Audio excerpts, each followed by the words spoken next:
Got it. Thank you. All right, well, let's get started.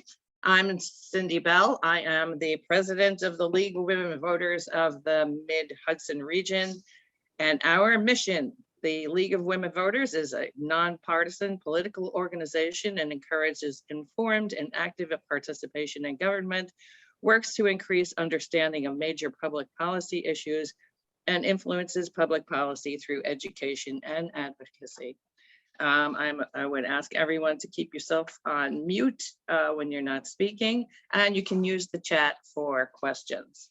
I thank Jennifer and Karen, who did tons of work to organize and present this. And of course, you know, our speakers who will be introduced. We have the voter guides part 2, which outline the statewide ballot information, gives the pros and cons, and does not give our positions on it. But if anybody would like some, please email the league email at lwvmidhudson.org, and I will get them to you.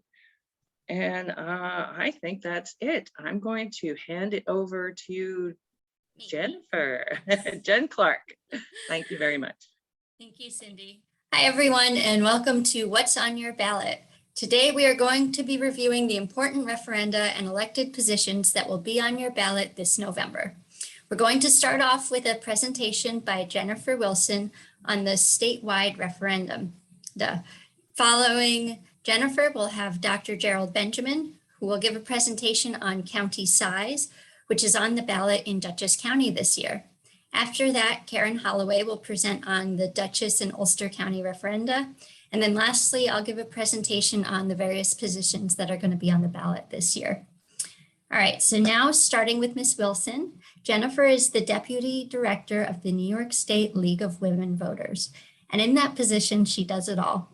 Serving as the League's in-house lobbyist and policy advisor, Jennifer was involved in pushing forward many of the referenda on the ballot this year.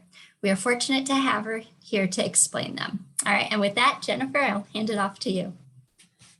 Great, thanks, Jen. So I do have a slide deck for my presentation today, because I think it's just really handy with these ballot questions to be able to actually see the question as you're going to see it on the ballot coming up, either if you're going to be voting earlier on election day, or if you already got your ballot because you requested an absentee ballot. And just as a little plug, reminder on that, the deadline to do that, to request an absentee ballot, is tomorrow. So if you are planning to vote by absentee, definitely go on the Board of Elections website and request it today so that you can make sure you get it in time to vote by absentee. So with that out of the way, let's get started into talking about the 5 statewide ballot proposals this year. So there are 5 of them on the ballot, which can seem a bit overwhelming, but don't worry, I'm going to take you through all of them. So the first is amending the apportionment and redistricting process. The second is the right to clean air, clean water, and a healthful environment. The third is about eliminating the 10-day advance voter registration requirement. The fourth will authorize no excuse absentee ballot voting. And the fifth will increase the jurisdiction of the New York City Civil Court. Yes, I said New York City. This amendment only applies to New York City, but the proposition itself is related to a provision within the New York State Constitution. So I'm going to cover that one pretty quick, since most of us do not live in New York City and it's not particularly relevant to our day-to-day lives. So before I launch into the first proposal, just a reminder, the ballot propositions will appear on the back side of the ballot. And all of this information, our nonpartisan info, as was pointed out earlier, is in our voter guide part 2. So if you want to get a deeper understanding of these ballot props, we have a more thorough description in there. So with that out of the way, let's get started with proposal 1, amending the apportionment and redistricting process. This is by far the most complicated and convoluted of the 5 statewide props. So we're starting with the hardest, but the good news is that once we're done with that, we can talk about all the easy ones. So the question, as it will appear on the ballot, is as follows. This proposed constitutional amendment would freeze the number of state senators at 63, amend the process for counting of the state's population, delete certain provisions that violate the United States Constitution, repeal and amend certain requirements for the apportionment of the co-executive directors of the Redistricting Commission, and amend the manner of drawing district lines for congressional and state legislative offices. Shall the proposed amendment be approved? And I'm sure just by the ballot question, you can tell that this is a really, really big change. This is a very word-heavy amendment. There's a lot in this, so I'm going to take us through basically every single part of it. But before I can do that, I want to start with the very basic, which is what is redistricting and what are we talking about here in this proposal as it relates to redistricting. So redistricting is the process of redrawing our legislative lines for state assembly, state senate, and Congress. It happens every 10 years after the census. These are not the only levels of government where redistricting happens. Redistricting happens at the local, county, municipal level. It happens basically at every level. And basically what we're doing is making sure that our legislative districts reflect the populations of people who actually live within those districts, and making sure that every district is about equal in population size. So basically tracking where people move and redrawing districts based on how people are moving throughout the state.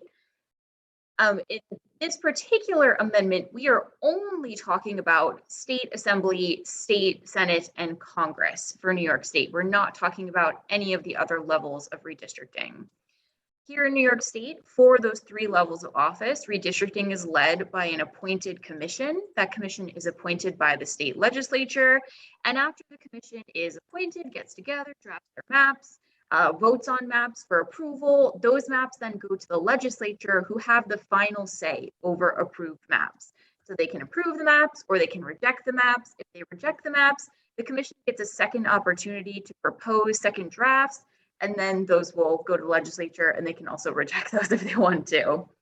And the last point on this is redistricting is happening right now. In fact, the first hearing on draft maps is next Wednesday in Buffalo. So if you want more information on redistricting, visit our website, nyredistricting.org, where we have tons of info on what redistricting is and how you can get involved.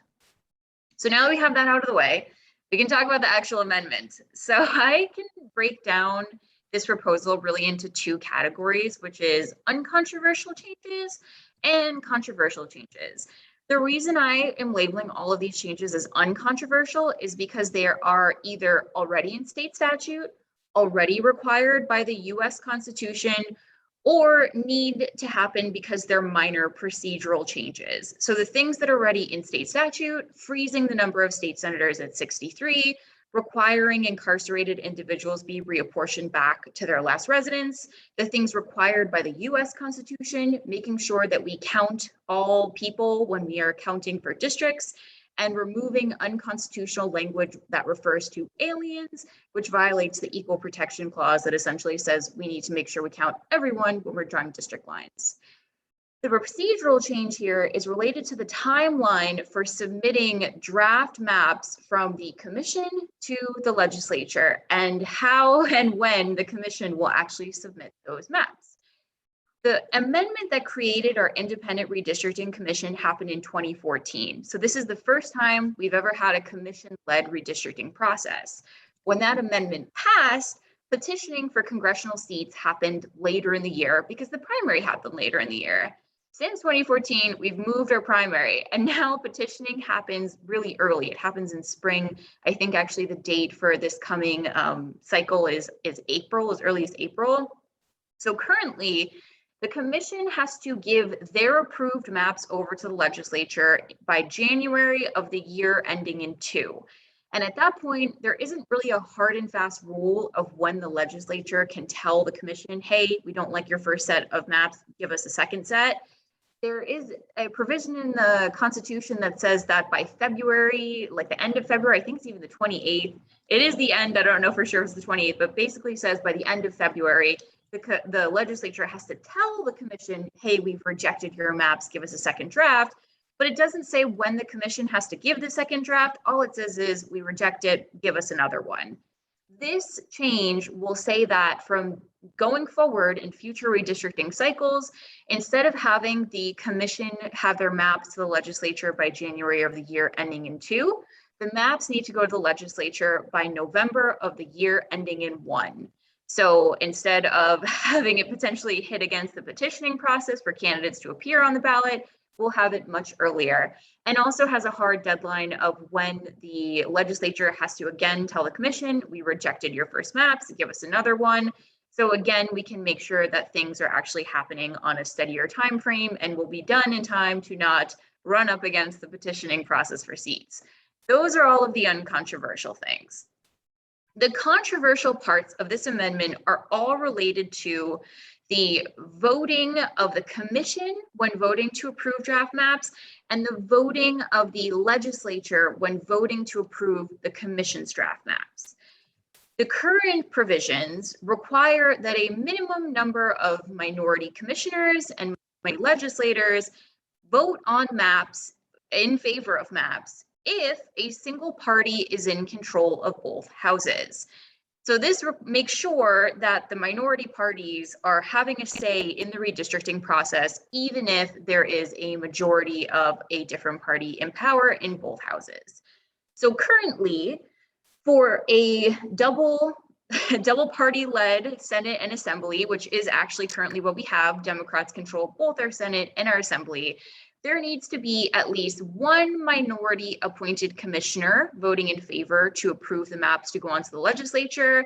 And there needs to be I always get this one wrong. It's it's 2/3. Let me just make sure I have this written down. I always have 3/4 on the brain, but it's not 3/4. Essentially, it's 66%, which I believe is 2/3. So 66% of the legislator, essentially a supermajority, voting in favor to approve the maps. The new proposal will take away that fail-safe and say, it doesn't matter which party is in power of the houses. It will require a simple majority of votes in the legislature if at least 7 out of 10 commissioners vote in favor of the maps. And if less than 7 out of 10 commissioners vote in favor of the maps, say 6 or 5 or whatever it may be, then the legislature needs a 60% majority to approve the maps. The other part of this that is controversial is removing having 2 co-executive directors of the 2 major parties. This would say no more split parties. It doesn't matter the party, just 2 co-executive directors. And finally, this proposal would put into the Constitution that if the commission fails, if they reject both of their draft plans, if they don't produce any plans, the whole process is turned over to the legislature for the legislature to go ahead and draft the maps. Now, the current provision is kind of up in the air over whether it would be the legislature or a court. It doesn't say what happens if the commission fails and they reject both of the commission's maps. So this would say, if you fail, then it's up to us, as opposed to the current amendment, which we're not really sure what would happen if the commission fails. It doesn't explicitly say. So the pro and con arguments of this really can be broken down by the controversial, uncontroversial changes. The pro arguments are we would be putting into our Constitution all of these great things that are already in state law and protected by the US Constitution, but it would make sure that it's going to stay in there since, of course, it is very hard to change our Constitution. We're going to ensure all New Yorkers are counted. And we're going to ensure that the mapping timeline is not going to affect elective petitioning. And overall, it does simplify the voting rules, as you can tell by the fact that I can never remember if it's 2/3 or 3/5 or what the percentage is now. It is pretty complicated right now. It's kind of, if you're not in the know, why would you know this? The con arguments are all the same of the controversial changes. This could potentially unfairly empower the majority party. And when we're talking about majority versus minority, it's not just Democrats versus Republicans. It's really all of the parties. So Working Families Party, Progressive Party, Conservative Party, Green Party. I put all of them within the minority party realm. And additionally, unaffiliated voters who we don't really know what their party is technically fall within the realm of minority party people. It also can significantly reduce the role of the commission, since this will constitutionalize the idea that if the commission fails, the legislature can take over. There may be less incentive for the commission to work together, knowing that there's all these rules that could potentially hurt minority appointed commissioners. Why would they want to work with the majority appointed commissioners when in the end, the legislature might just get to do whatever they want anyway? And the last thing is that other than the voting rules, none of these changes are really going to impact this cycle. Part of this provision also includes temporarily shortening the timeline for the commission to submit maps for this year, because if we vote to approve this, it won't be constitutionalized until January. So obviously we can't say, give us the maps in November if this hasn't been constitutionalized. So as a workaround, the legislature included in this provision moving the deadline for the commission to first submit maps to January 1, with the opportunity to tell them to submit a second draft if they fail by January 15th. So like super shortening the timeline to do maps to make sure that they'll get done in time, which is fine, but also that's a very short amount of time to do a second draft of maps. So that could be a little hectic. So the last sort of con to this that I don't have on here, but is definitely a con, is that this is incredibly complicated. The amendment itself is very long. It's very technical. It's honestly, it's a little maybe too long and technical to be put into the Constitution, but that's just sort of my take on it. But the nonpartisan take is that we haven't given people a fair amount of time to sort of review this amendment. It's very complicated to explain. It's a lot in this amendment, and there's no real reason to include so much in a singular amendment, since a lot of these things are not going to count for this redistricting cycle. They could have done this earlier, the legislature. They could do this after. There's really no reason that this needs to happen right now. But essentially, those are the pros, those are the cons. There's good stuff in this amendment. There's some things that maybe people have their own take on whether it's good or bad, but overall, it's really long, it's really convoluted, and it's kind of hard to explain in like a 5-minute slot for a presentation. I'll have more resources on this particular amendment at the end that I'll throw in the chat if you want to read more about it. But that is the basics of Proposition 1. And I have luckily, a question. okay. Someone wants to know who appoints co-executive directors now, and who in the future if the proposal passes. That's co-executive directors of the commission. So they're appointed by a majority vote of the commission. So realistically, you could assume that going forward, even if this passes, the Democrats will probably have their one, the Republicans will probably have their one being their executive director, but it is by a majority vote of commissioners. Thank you. Great, anytime. So good, we're done with that. That one's really hard. Now we can do the easy ones. So starting with Proposal 2, the right to clean air, clean water, and a healthful environment. The question as it will appear on the ballot is as follows. The proposed amendment to Article 1 of the New York Constitution would establish the right of each person to clean air and water and a healthful environment. Shall the proposed amendment be approved?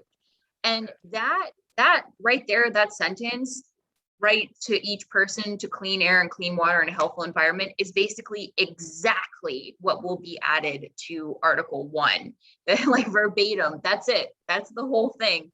We don't define healthful anywhere. There's no extra provisions or anything like saying who's in charge of overseeing to make sure. None of that's in there. That's it. That sentence, that's what we're adding here. A lot simpler, like I said, than the redistricting one, but it's not completely simple. Pro arguments, of course, having the right to clean air, clean water, and a healthful environment in our Constitution is amazing. It will make sure that business owners and elected officials need to consider the impact of our air and water quality when they're making any type of decision. It's a mechanism to sue bad actors. And 43 states have some form of this expression in their constitutions, with 2 having similar but a little bit longer provisions within their constitution. I know Pennsylvania is one, and I think South Dakota is the second, but I always forget the second one. It's either South Dakota or Montana. And Pennsylvania has used their provision to sue before to take action in favor of the environment.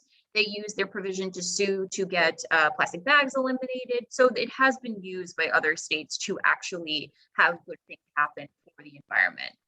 The con argument is this could lead to frivolous lawsuits. Of course, there could be people out there who maybe want to sue a company or a business or something and say, oh, you're polluting the air because your air fryer or your fryer is polluting our air, or you're a tar company and I'm going to sue you because tar is bad for the environment. There could be instances like that. The wording is also very general, which that idea of frivolous lawsuits and general wording kind of are tied really closely together, because if the wording's really general, the court will really set the precedence of how this amendment will be interpreted in the future. And this could cost money if there are big lawsuits to force businesses and the government to change certain practices. The long-term impact of that could be quite costly. So those are the basic pro and con arguments of proposal number 2. Like I said, this one's a lot simpler, thank goodness. Jennifer, I have a question about the clean water, et cetera, with super storms and things like that being more and more of a problem, and flooding it is a big one in our area. Does this help us get a hold of emergency help in those kinds of emergency situations? It could. That's kind of the problem with this too, and why I mentioned that there's no like enforcement mechanism. It's not as if the Department of Environmental Conservation or the Attorney General or someone is in charge of like overseeing this idea of clean air, clean water, and a healthful environment. There could be at some point someone that is either a separate agency or office could be created to like carry out this particular amendment. But that's not said anywhere in the amendment. There's no statutory supporting language at this point. So basically there's no state laws to support what this amendment is doing. And again, there could be in the future, but there isn't right now. So in a way, yes, you could sue the government and say that we need X, Y, and Z when emergencies happen that you're not providing. But then the onus is on the local community to take the government to task, basically, to provide those resources to them. So it's kind of, like I said, it's incredibly general, which is a pro, but it's also definitely a con.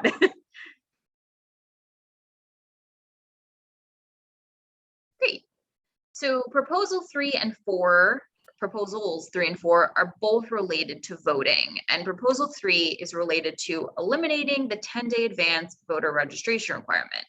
The question as it will appear on the ballot is as follows. The proposed amendment would delete the current requirement in Article 2, Section 5, that a citizen be registered to vote at least 10 days before an election, and would allow the legislature to enact laws permitting a citizen to register to vote less than 10 days before the election.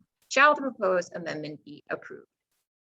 Now, before I go into the pros and cons, I do want to be totally clear that this provision and the next provision also have existing state law related to them. So even though the Constitution requires a 10-day advance voter registration, the state statute or state law requires a 25-day advance. So even if this proposal passes and is put into the Constitution, we will still have that 25-day deadline until and if the legislature decides to reduce it or eliminate it. But they also could raise it. I don't think they will, but that's an option too. So I just want to make it totally clear that this provision has long-term consequences, but in the short term, things won't change until the legislature acts to change them. So the pros and cons are really based around the idea that we would lower our voter registration requirement to either be same-day voter registration, where we could register to vote on the same day, or at least during the early voting period. That's really what these pro and con arguments are based on. If we are going to lower our current 25-day statute requirement, because we no longer have the 10-day mandated constitutional requirement. So I hope that's not too confusing. It is the fact that there's so much election law issues in the state constitution is so interesting to me, because there's often competing state and constitutional laws when it comes to elections, and it's very confusing.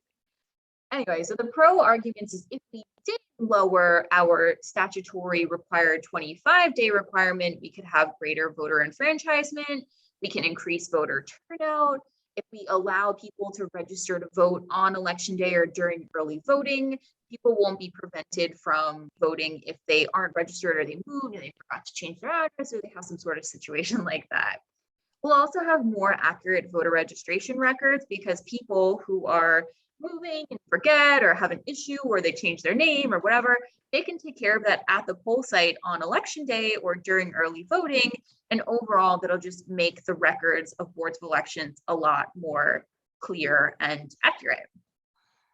The cons here are there can be difficulty in determining how many ballots and resources are needed at each poll site because we won't know exactly how many voters are registered within a given election district. And so there could be like tons of people showing up on the day that are maybe not registered to vote, and we'll not know how many ballots, and we won't know how many poll workers to have either, because of course, if you have poll workers who are now registering people at the poll site, that can be a lot more work. It takes more time to register to vote.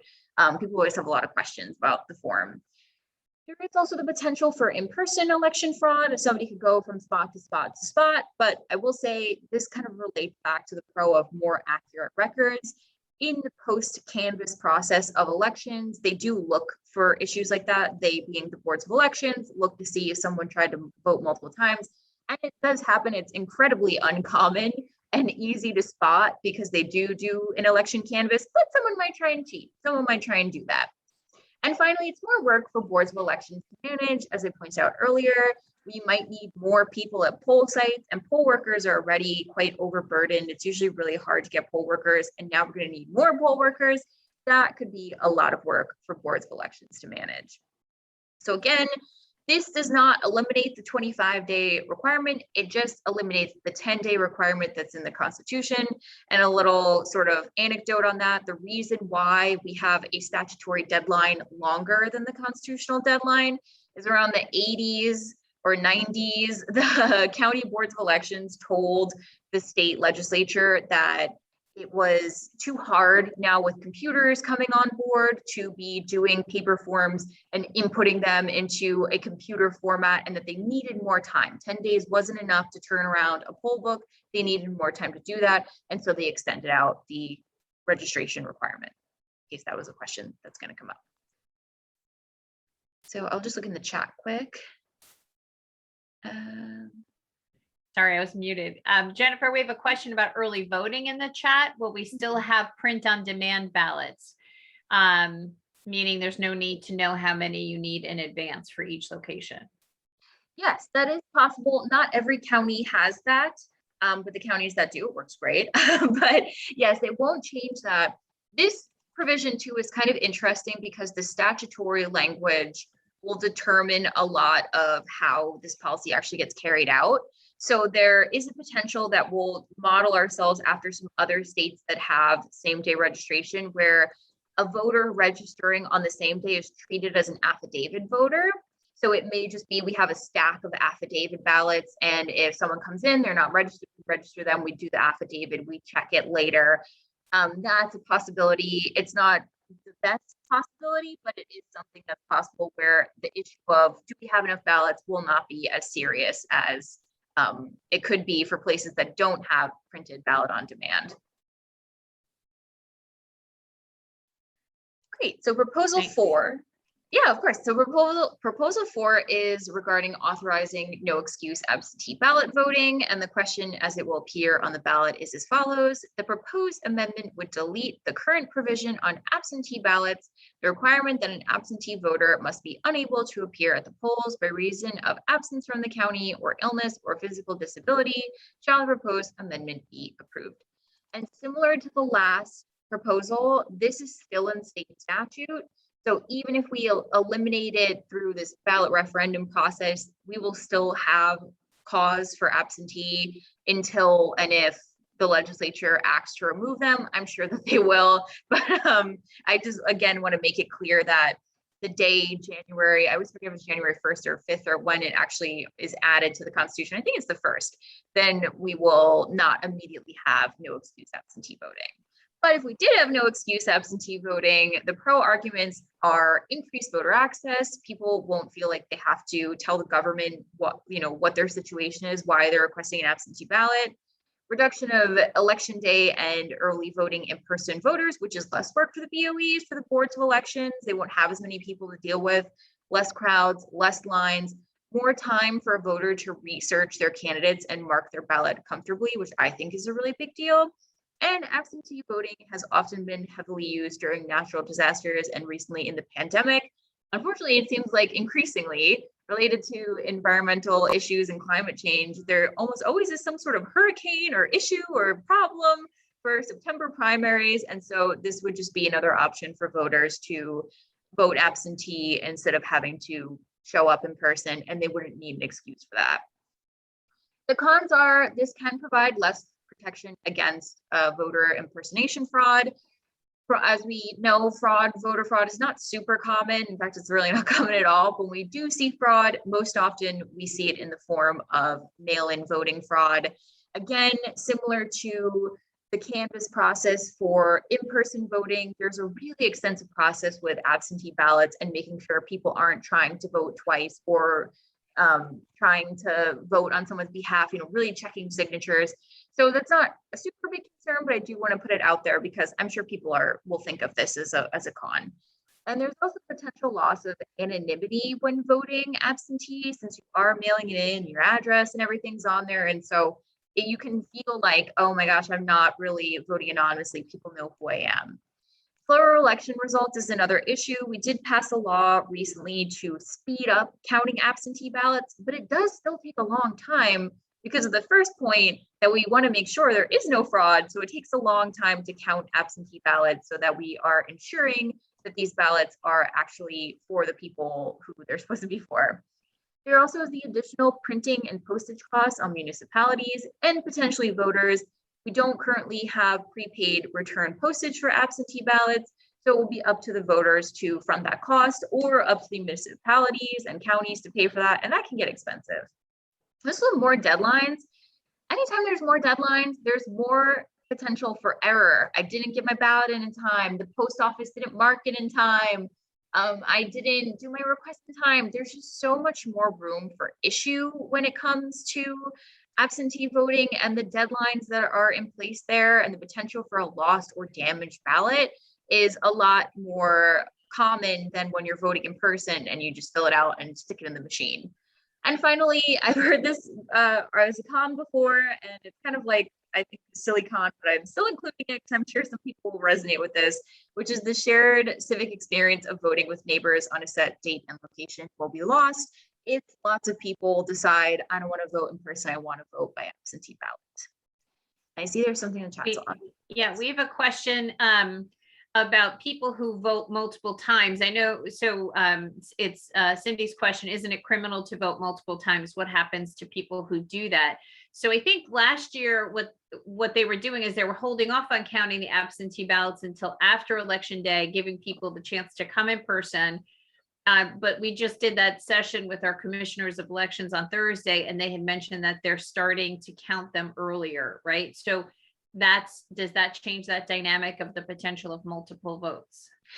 Yeah, and oh my gosh, so this is where it gets really complicated with this new law. The new law essentially says that your first vote counts, so first received or first cast. So if they get your absentee ballot before you vote in person at the poll site, they will count your absentee ballot first. And vice versa, if you vote in person and then you mailed your absentee ballot and it comes later, your in-person vote is the one that will count, and they will discard your absentee ballot in the manner they're supposed to do it.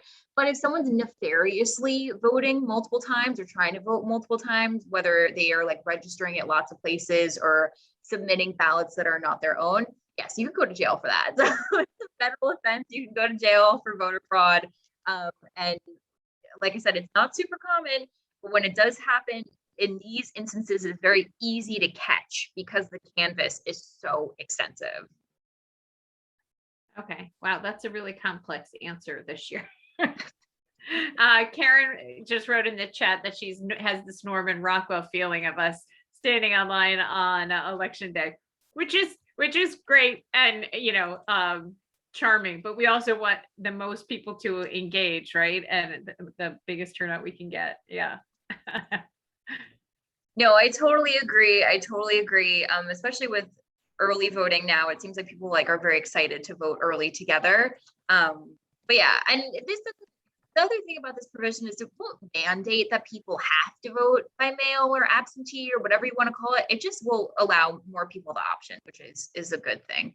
Or maybe it's not, depending on what you think. But anyway, the last one, the final provision I'm going to race through because I think I'm very much over time, is increasing the jurisdiction of New York City Civil Court. The question, as it will appear on the ballot, is as follows. The proposed amendment would increase the New York City Civil Court's jurisdiction by allowing it to hear and decide claims up to $50,000 instead of the current jurisdictional limit of $25,000. Shall the proposed amendment be approved? Basically, we're increasing the amount of money claims can be heard for in New York City Civil Court. Pros and cons are pretty simple. You could call this an adjustment for inflation. I also feel like $25,000 in New York City is a couple $1,000s upstate. That's no money at all. And civil court in New York City hears all kinds of different things related to housing and tenant issues and personal claims and things like that. So $25,000, if you go above that threshold, you have to take your case to Supreme Court, and Supreme Court is a lot harder to navigate and more expensive to navigate than civil court. So pro and con here though is that pro can reduce the backlog and delays in Supreme Court by taking away all those cases above $25,000. But the con, it's going to increase the burden on New York City Civil Court because now all those cases will go to the civil court. And if you're why are we voting on this? We're not in New York City. As I said earlier, unfortunately, our state constitution has a lot of stuff in there that probably doesn't belong in there. And this is one of them, where a lot of New York City specific things are in the state constitution that probably should just be in New York City's charter and not in the constitution, but it's there. And at this point, it's easier to just amend it than to remove it altogether. And that is the final proposal.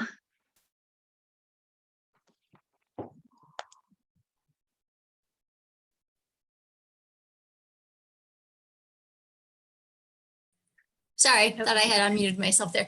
Thank you so much, Jennifer. That was really informative. It was great to kind of see it laid out so clearly with the pros and cons. All right, to move things along, next up we have Dr. Benjamin. Jerry is an expert on local government, founder of the Benjamin Center for Public Policy Initiatives at SUNY New Paltz. Jerry has written and commented extensively on state and local government and regional governance, with a special emphasis on New York. As I mentioned earlier, he recently published an article on county legislative size, which made him the perfect speaker to address the topic today. We are very fortunate to have him, and Jerry, I will turn it over to you. Okay. I'm pleased to be here. Since I've retired, I haven't been in too many forums like this, and it's always a pleasure. I'm going to talk to you about the size of county legislatures and more generally about the size of legislative bodies. And I have 2 or 3 major points. So let's start with the major points and then let's tick them off. First one is there any objective way of determining what the right size of a legislature is? Then I will say no, and we can move on. And then the 3 major categories I'm going to talk to you about are representativeness. Does the size of the legislature help determine representativeness?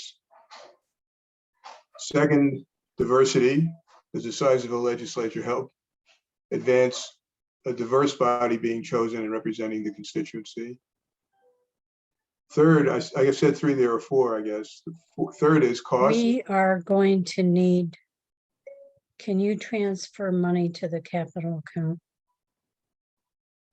Who is that? Sorry, I just muted. It was an audience member. So let's start from the beginning. Is there an optimal size? What are the values? Representativeness, diversity, cost, and governance capacity. So those are the 4 points that I'm making. We will make the essay I wrote available. I didn't prepare slides for this presentation, so I'm going to make the essay I wrote available. Anybody who wants to get it. This matter was discussed in the Federalist Papers by Madison, and you'll be interested to know that he determined that there was no objective way of settling upon a size of a legislative body.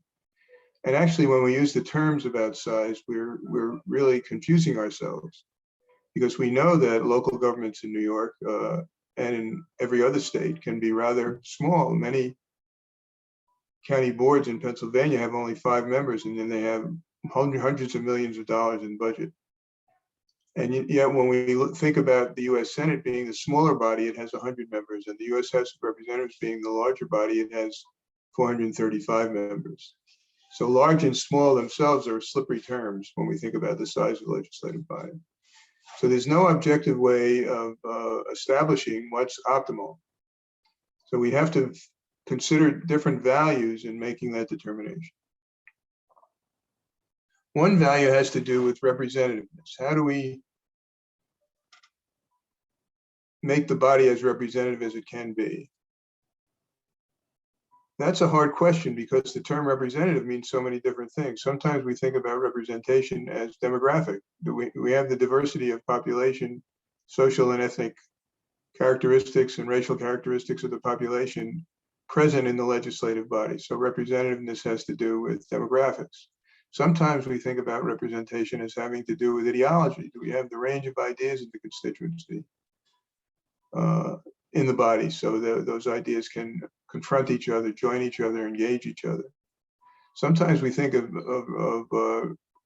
representativeness as gender related.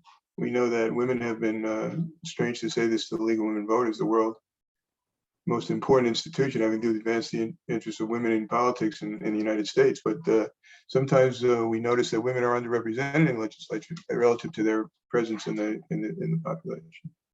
I gave a whole seminar on representativeness in one unfortunate group of 15 undergraduates. So the whole idea of representativeness is slippery. But we do presume that there's such thing called representation that can occur. And this, in fact, is one of the great inventions of contemporary political life.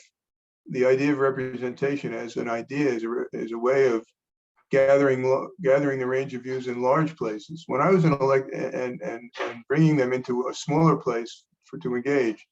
When I was an elected official, I had 33,000 people in my district. And it was, and I was expected to represent them all. Well, what did that mean? So the idea that some people think that larger bodies allow greater representativeness. Often they're thinking about the demographics, and smaller bodies allow less representativeness. But that doesn't tell us what large and small means, nor does it tell us what representativeness means. So one thing we have to ask: are we satisfied when we look at the Dutchess County Legislature that with 21 members, they'll be as representative according to our values as they are with 25. The second consideration is diversity, and that has quite a profound legal basis in contemporary America. We have a Voting Rights Act to assure that a federal Voting Rights Act, and we have a proposed state Voting Rights Act as well now, to assure that people who are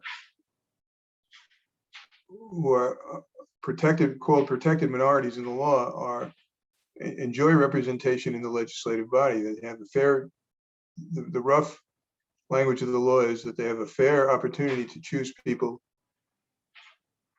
to elect people of their choice.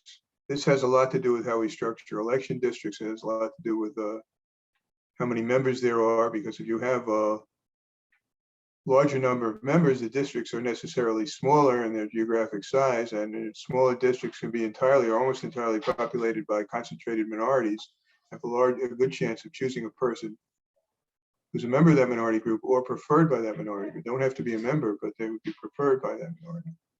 So if you have a larger number of members, you might likely get greater demographic diversity. You could argue also that you get greater ideological diversity with a larger number of members, but that's a less empirically compelling point. So when Dutchess County goes down to, if it chooses to go down to 21 members, I think that's what I read the resolution on the ballot, and that's what I think it's calling for. Will the African American and Hispanic populations of Dutchess County have a proportionally less presence in the Dutchess County legislature? And will that be actionable under the Federal Voting Rights Act? That'd be an interesting question.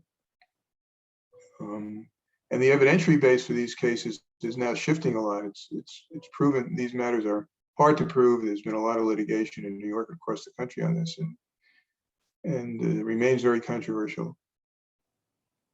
But it'd be an interesting challenge should the county take that path. It seems to me that a lot of the argument for smaller bodies, and a lot of the current size, by the way, is not purposeful. It arose historically. So when we went over to legislatures from county boards of supervisors, which we have still in much of rural New York, we maintained the same number of members as we had before, without much thought about what the size of the body should be. And sometimes when a county adopts a charter, it changes, as Ulster did, it changes the size of its legislature. Sometimes anti-governmental thinking rises, as was the case historically recently in Erie County. And people who want less government think that if they have fewer elected officials, there'll be, quote, less government, and that's, quote, a good thing. So there's a lot of writing about Erie County, not only at the county level, but at the town level. Smaller town boards, smaller village boards of village trustees. And less government is a concomitant of less government is less money spent on the legislature. But of course, when you look at, as I did in this essay, when you look at the spending for the legislative members' salaries and their benefits and the institutional costs, you discover that a very small percentage of the budget is devoted to the legislature. So not a lot of money is saved by reducing the numbers of members. By the way, I should mention that regarding diversity, I was involved in New York City in the 80s in changing the charter, enlarging the city council. I don't remember the number now. It's around 49 or 50 some. And our purpose was to get the body to be more diverse, not only racially and ethnically, but to make it possible for an actual Republican to be elected in New York City, which happened. Now, the chairman of our commission didn't say that was his goal, but it was part of the conversation, because the charter commission believed that the presence of different parties in the body was desirable for the representativeness of the body of the city. An exclusion of one major party or several parties was not a good idea for the city, the governance of the city, and its legitimacy and its acceptability to the population of the city. So we have this argument about cost, and it's driven by anti-government feeling. It's also driven, by the way, by a lot of resentment in the population about benefits that accrue to elected officials. Healthcare is expensive, and elected officials are eligible, and this causes a degree of resentment and causes people to think, well, maybe we need fewer of those people pulling down those benefits. I don't think this is a compelling argument. I think it's prejudicial, but in fact, it's real. Final point category of thinking I would suggest to you is the question of governance. All of you are on committees. I imagine the League of Women Voting has a committee or two, and you know that committees of different sizes function differently. Legislatures of a certain minimum size, let's say 11 or 12 or 9, 10, 11, 12 members, can have a degree of specialization, can have a committee system that's functioning in a specialized way, a committee on roads, a committee on finance, a committee on social services, a committee on public health. So the larger the body, the larger the committees, the more people available for committees, and the diffusion of expertise through the body, and people learn specific things and can hold the executive accountable and make policy decisions based on that learning. The smaller the body, the greater, the fewer resources available for differentiation and specialization. But again, large and small mean different things. I used to regard, when I was a university administrator, I used to regard 15 people as a pretty big committee. But I don't, nobody regards 15 legislators, which is close to the average in New York State, as a large legislature. And the size of the government is not dispositive. For example, we have towns that have billion-dollar governments in New York, believe it or not, on Long Island. And we have cities that are smaller than most villages. Not most villages, in many villages. So the size of the jurisdiction doesn't demand a large, so-called large legislature or a small legislature. It's the question of the body's decision-making capacity balanced against the other values, representativeness, diversity, and cost. Now, I wrote this essay and sent it to a man you all, who many of you know, named Hugh Reynolds, who's an old-time reporter and has a blog on Ulster County politics. An old pal of mine who actually taught, and he's very proud that I gave him an A. I only gave him an A because of my first year of teaching. I don't want to recall the A, but I do remind him of that. So I sent him this essay because he was talking about this issue in his blog, and he wrote back and said, "So Benjamin, after all your study and all your experience and all your essays and all your books, what you say is, it's up to you. Balance the values and make a choice. You don't give us an answer, and I'm afraid I can't give the league an answer today. But those are some things to think about. Thank you for your time." Thank you so much, Jerry. That was very helpful. As I said, we don't try to tell people how to vote. We just want to make sure that their vote is informed. So that was perfect. Thank you. All right. Next up, we have Karen Holloway. Karen is an active board member of the League of Women Voters of the Mid-Hudson region. It was her inquisitiveness that brought about this panel today, actually. And as an observer of the Dutchess County legislature, she learned about Duchess's referendum as it was being proposed. She sought to learn more, questioning legislators and local officials to get enough background to inform her vote. And we decided that it was really important to make sure that everyone else had the information that she found. Karen also has researched the Ulster County referendum, so we could give a more complete presentation for the league members, because we could cover both Ulster and Dutchess, as well as Orange now. And so today, Karen is here to share what she has learned. Karen, I'll turn it over to you. You're muted, Karen.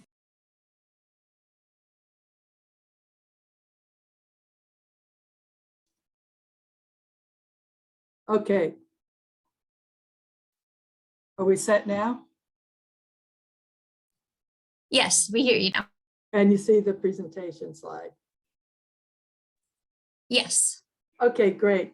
So thank you very much. I'm a resident of Dutchess County. I'm also the League of Women Voters Mid-Hudson Region observer for the Dutchess County legislature. So it's been an interesting year in this respect. So the Dutchess County ballot resolution, this is the text of it here. And there are two questions in a single ballot resolution. The first updates some of the rules and procedures for the newly established Dutchess County Reapportionment Committee, or I should say reestablished. And I'll give some of the background on that because it's just part of the background for the whole resolution. And it also reduces the size of the Dutchess County legislature from 25 to 21 legislators. So it's a single ballot resolution, and it appears just below the 5 New York State ballot resolutions. I think it may even be denoted as number 6. So it'll be on the back right below the rest of that, and that's where you will find it.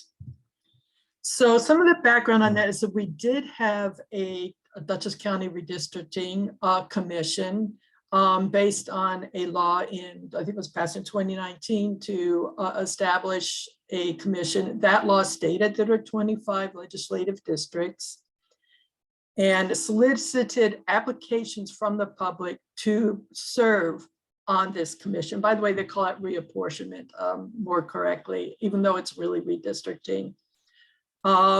It had a provision in it that a member, and I have it verbatim here, a member shall not currently be nor have been for 3 years preceding the formation of the commission an elected official employee of New York State, Dutchess County, or any town, city, or village in the county, or a member or officer of any political committee.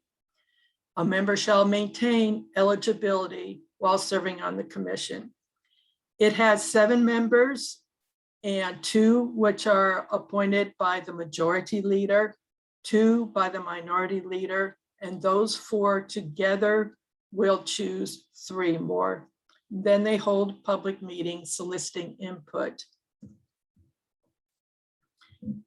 This commission was disbanded on June 25th, 2021, because one of the original 4 members had held, at that time, held an elected position on a school board. So the Dutchess County Council, a lawyer, was the one who officially disbanded the commission. And his statement was this, and this is the rationale. The member, there is a provision for replacement of a member, but that was, the issue was that's more in the case of, you know, somebody for family reasons or some health reason cannot continue. The problem was that this was one of the 4 initially placed commissioners, and that member had taken part in the selection of the other 3 members. So even if you remove him, there was still the results of him having been there.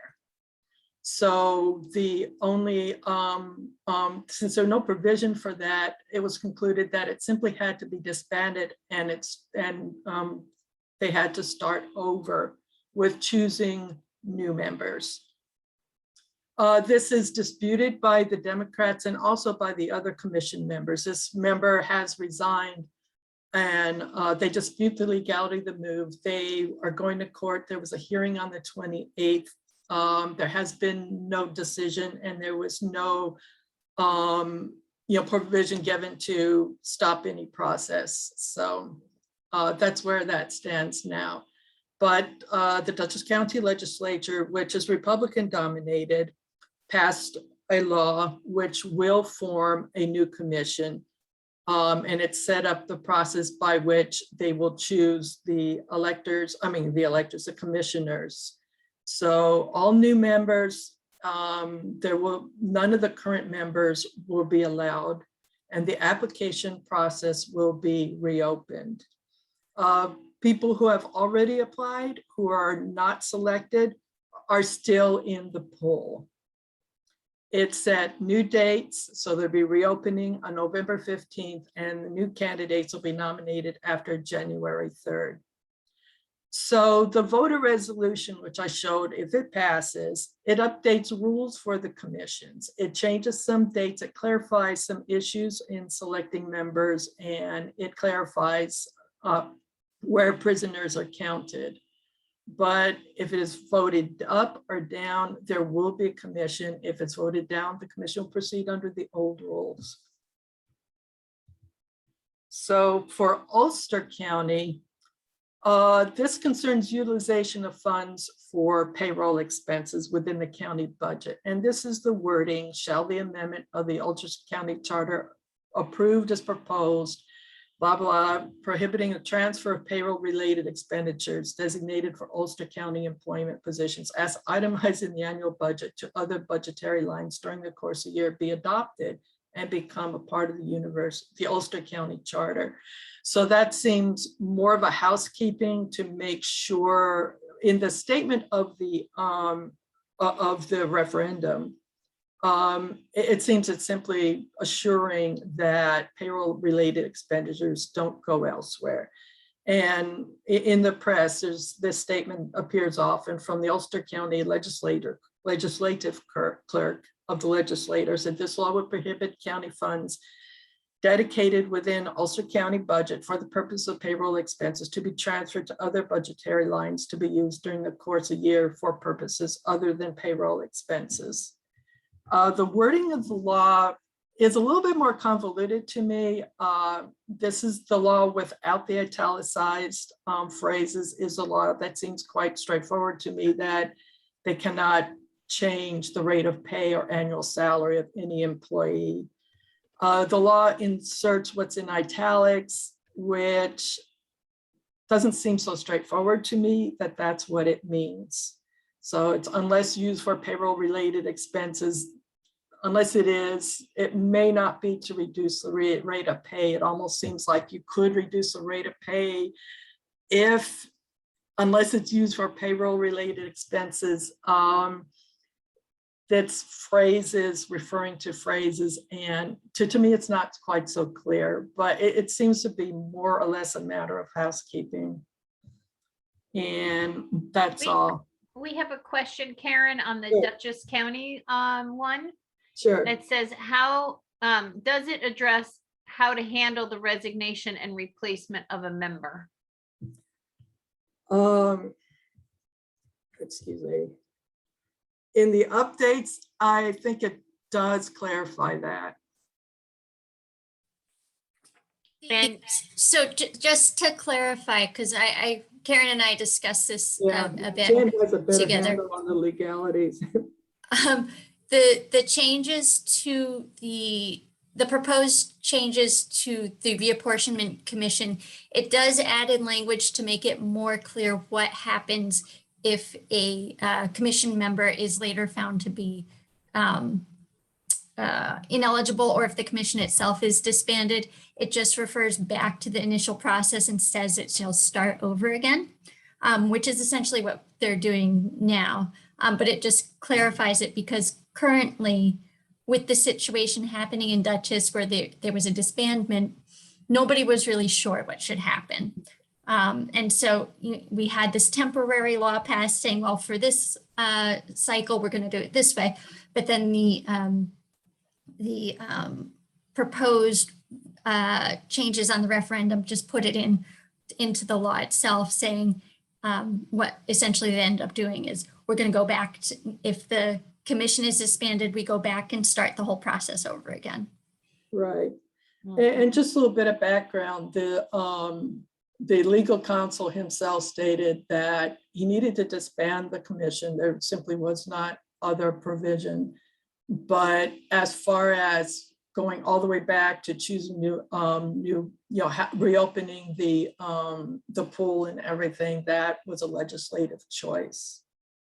So this is what they decided to do. Just a couple things on legislative sides. The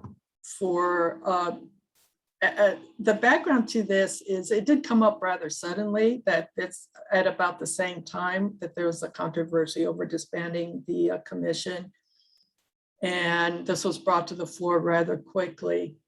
The Republicans, again, it's a Republican legislature, their rationale has been just simple, without a lot of pointing to a past event or anything like that, simply, or pointing to a problem. They simply stated this is more efficient and cheaper to do it this way. This will save money and it's more efficient. Democrats are, it's a very, by the way, if you haven't gathered already, it's a rather polarized legislature. Democrats are concerned about representation and specifically for especially minority communities in Poughkeepsie. If there would be fewer, and it would bring in more suburban or even urban rural votes to create less representation and make it more difficult to have Democrats elected. And I agree with Dr. Benjamin that it's just not really clear, but there really hasn't been, it's just a very polarized, simplistic discussion of reducing the legislature, which is one reason why I'm very, very grateful that Dr. Benjamin is here. And that's it. All right, thank you, Karen. That was great. I see in the chat that someone has requested that Dr. Benjamin weigh in on the local proposals if he has any thoughts. Are you willing to give us your thoughts, Jerry?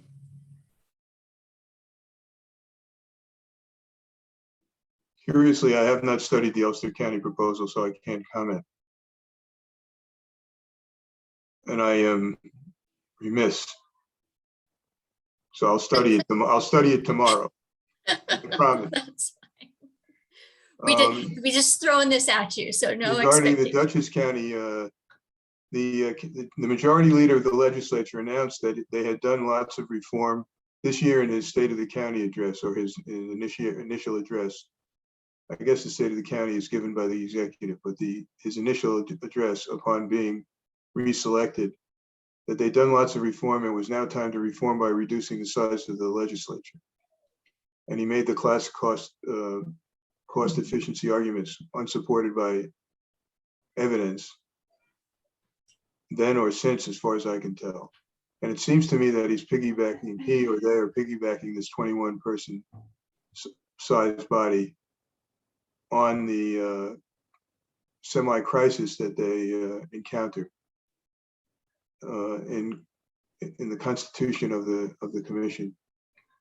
So, and I don't see any, as I said, you have to make your judgment based upon the values. But for me, if I were voting, I don't see a compelling rationale being offered, except that they are among the largest county legislatures in New York State. And I think they would prefer to be closer to the average size, which I mentioned is in the mid-teens.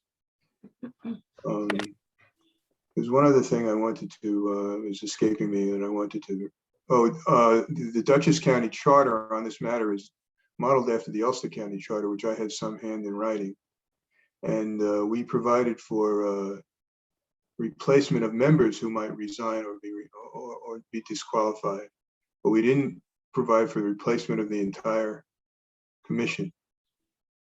So I suppose you could file, and I think they've had roughly similar provisions. I read the charter provision and we were consulted on the Charter Commission at the Benjamin Center when they were drafted. But I would have to go back to know the specifics. Yeah, I agree. It did come up at the same time as the controversy over disbanding the commission. Yeah, I think that they're put together because the provisions dealing with the reapportionment commission includes the number of legislatures, and that's why they're stuck together.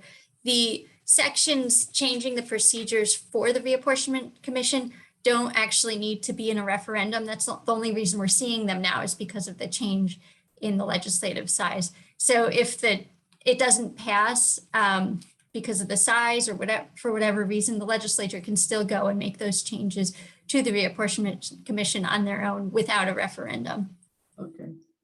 Just so if any of you guys had any questions, well, oh my gosh, this is going to tie us up and will be terrible without it being, it can still be addressed. It doesn't have to be in a referendum. So just the legal side of things. In New York State, you have mandatory referendums for various things that are enumerated in municipal home rule law, which is a state statute. One of them is the change in form of government, which is changing the number of legislative seats. Other things are if you're going to change the amount of power any elected official has. So when we initially went to a reapportionment commission, that needed to be on a referendum because it was taking away the power of the legislators to do the reapportionment and putting it into a new body. The reapportionment commission now has the power to do the reapportionment. So changing the procedural rules isn't shifting power the way when it was initially established did. So they can still make those changes without having a referendum. I hope I didn't just confuse everyone there. I was trying to answer. Right. Okay. Yeah. Yes, dear.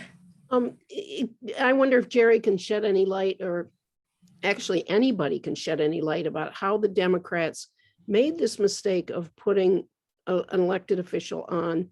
And I know in Ulster we debated, I mean, it's a struggle to figure out who should be eliminated from the pool. Because elected officials sometimes are very well informed. And in this case, it was a school board member.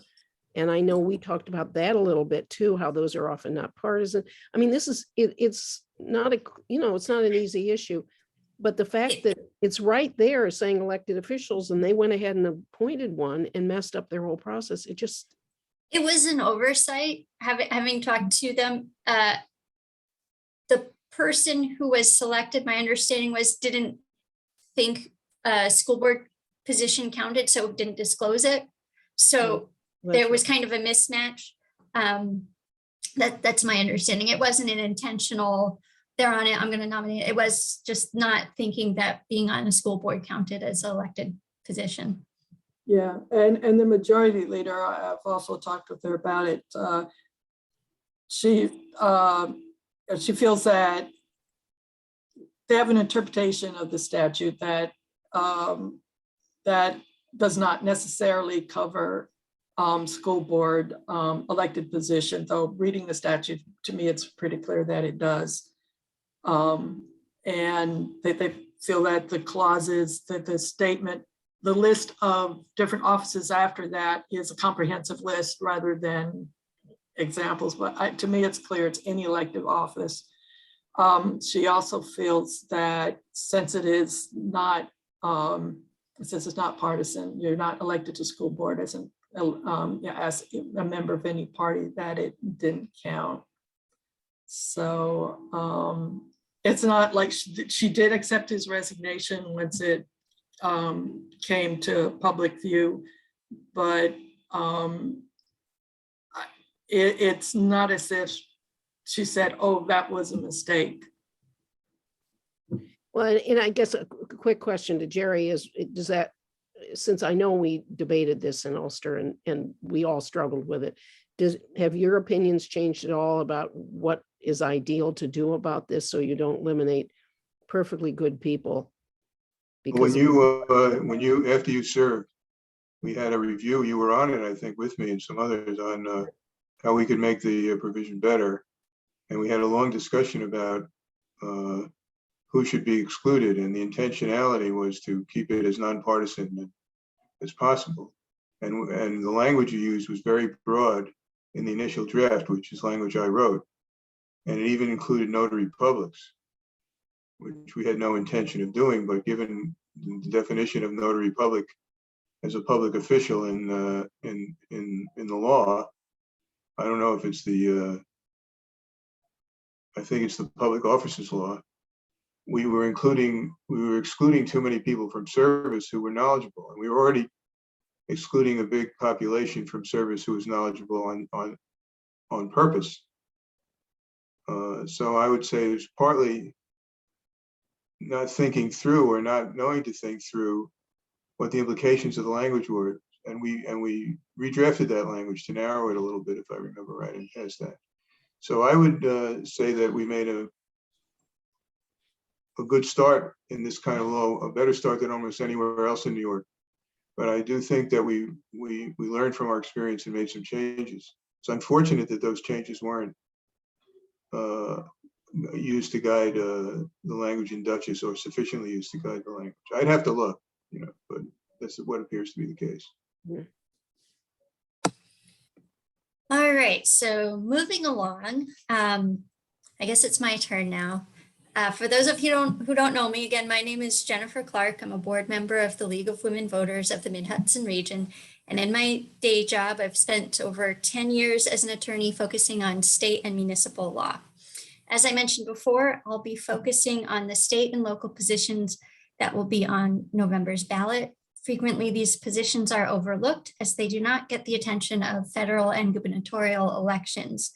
Further, many people are unaware of what exactly these positions do and so don't feel comfortable voting on them. So today I'm going to give an overview with brief descriptions of the positions on the ballot and some of the local government structures. So Jennifer, starting with, excuse me, yes. this has gone a little long and I have to go to meet a family Sure. obligation, so please excuse me. Oh, no, thank you, Jerry. We all appreciate your expertise. And I'll try to arrange so that we can meet at least on the phone in the future. So thank you. Thank you. Thank you, everybody, but I really must go, okay? Okay, thank you, Dr. Benjamin. Take care. All right, so I'm going to start with statewide elections. This year, we only have 2 statewide positions on the ballot, State Supreme Court Justice and Family Court Judge. The State Supreme Court of the State of New York is a court of general jurisdiction in New York State.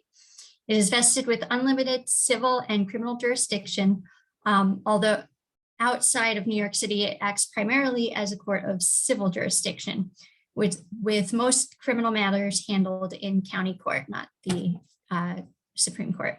Justices are nominated by judicial district nominating conventions, with judicial delegates themselves elected from assembly districts. Supreme Court justices serve 14-year terms. And family court is the family court judge, the other position. Family court is a specialized court established in every county to cover issues of child custody and visitation, child support, abuse and harassment, paternity, and juvenile delinquency proceedings. Judges on this court serve 10-year terms. Ulster County has 3 family court judges and Dutchess County has 4. One of the positions in Ulster County Family Court and one position in the Dutchess County Family Court will be on the ballot this year. In terms of county elections, the main role of county government is to administer functions delegated to it by the state. This includes maintaining roads, highways, reassessing property values, keeping official records, providing food and welfare assistance, constructing and maintaining county businesses, awarding contracts, and collecting taxes. There are multiple forms of county government, but both Ulster and Dutchess utilize the county executive form of government. Under this system, a county executive is elected by the county at large and serves as the chief administrator. The county typically has the power to hire, the county executive typically has the power to hire and fire departmental heads, formulate a budget, set policy direction, and veto legislation set by the county legislature. The county legislature is elected to pass local laws for the county. In Ulster, there are 23 legislators, and in Dutchess, there are 25. There's also typically a county clerk who is responsible for maintaining county records, such as birth and death certificates, mortgages and deeds, etc. There's a county sheriff who is responsible for law enforcement to areas of the county that are not incorporated into towns and for overseeing the county prison, as well as enforcing court dates. There's a district attorney who is responsible for prosecutions, and there's a controller who is responsible for auditing the county. On the ballot this year in the county elections are county clerk, the controller, and county legislators. Next up, we have cities. In New York, there are 62 cities, 3 in Ulster and Dutchess, those being Kingston, Beacon, and Poughkeepsie. City governments are responsible for addressing the interests of good government, its management and business, the protection of its property, and the health, safety, and welfare of its inhabitants. The legal basis for a city's operation is laid out in the city's charter. The charter enumerates the basic authority of the city to govern, establishes the form of government, and sets up the legislative, executive, and judicial branches of the city government.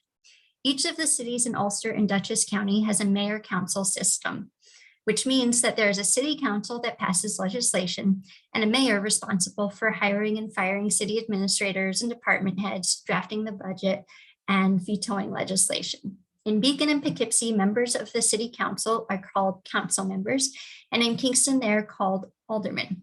Both of these positions will be on the ballot this year. In terms of towns, there are 932 towns in New York. Everyone in New York who lives outside of a city or an Indian reservation lives in a town. The role of town government varies greatly, as does the size of the town in New York. For example, we have towns as small as New Hampstead with an estimated population, towns as large as New Hampstead with an estimated population of over 750,000 people, and towns as small as Red House with an estimated population of 37. Consequently, some towns provide to their residents a great number of municipal services, while others do little more than maintain a few rural roads. The typical role of a town, however, is to organize and supervise elections, assess, levy, collect, and enforce taxes, provide water, sewage disposal, refuse collection, street lighting, and recreational facilities, road construction and maintenance, provide police and town justice courts, appoint planning boards to regulate subdivisions and review site plans, and adopt zoning regulations. Towns are governed by a legislative body known as the town board. Members of the board are known as councilmen or councilpersons. Virtually all of the town's discretionary authority rests with the town board, which carries out both legislative and executive functions. There's also a town supervisor, which acts as a member and presiding officer of the town board. The supervisor does not have the typical powers as an executive position. Rather, he or she acts as a full member of the town board, voting on all questions and having no additional tie-breaking or veto power. The supervisor is more of an administrator than an executive. The supervisor's duties under the law are to act as the treasurer and have care and custody of monies belonging to the town, to disperse monies, keep an accurate and complete account of all monies, make reports as required, pay fixed salaries and other claims, and lease, sell, and convey properties of the town when so directed by the town board. Each town also has a town assessor who is responsible for preparing the tax assessment roll, which is the basis for all town general taxes and county taxes levied within the town. There's also the town collector / receiver of taxes and assessments, same function, different title. And that position is responsible for collecting taxes, as you probably would infer from their title. Additionally, each town has a town clerk who has custody of all the records, books, and papers of the town. The clerk also keeps a record of the town board meetings and the propositions adopted, records all deeds with the county clerk, certifies appointees to the county clerk, and issues licenses and permits. Each town also has a superintendent of highways who is responsible for the care of the town highways and bridges and boardwalks, ensuring that they are kept in repair and free from obstructions caused by snow. This includes regular inspections, the construction and repair of any public roads, walks, places, and avenues, and the upkeep of sidewalks. Lastly, there's a town justice who presides over the town justice court. This court has jurisdiction over a range of matters, including vehicle and traffic matters, small claims up to $3,000, evictions, civil actions less than $15,000, and criminal trials for misdemeanors and petty offenses. Typically, town courts will have 2 justices. Town justices serve for 4-year terms and are not required to be licensed attorneys. But if they're not attorneys, they are required to take a course prescribed by the Administrative Board of Courts prior to taking offices.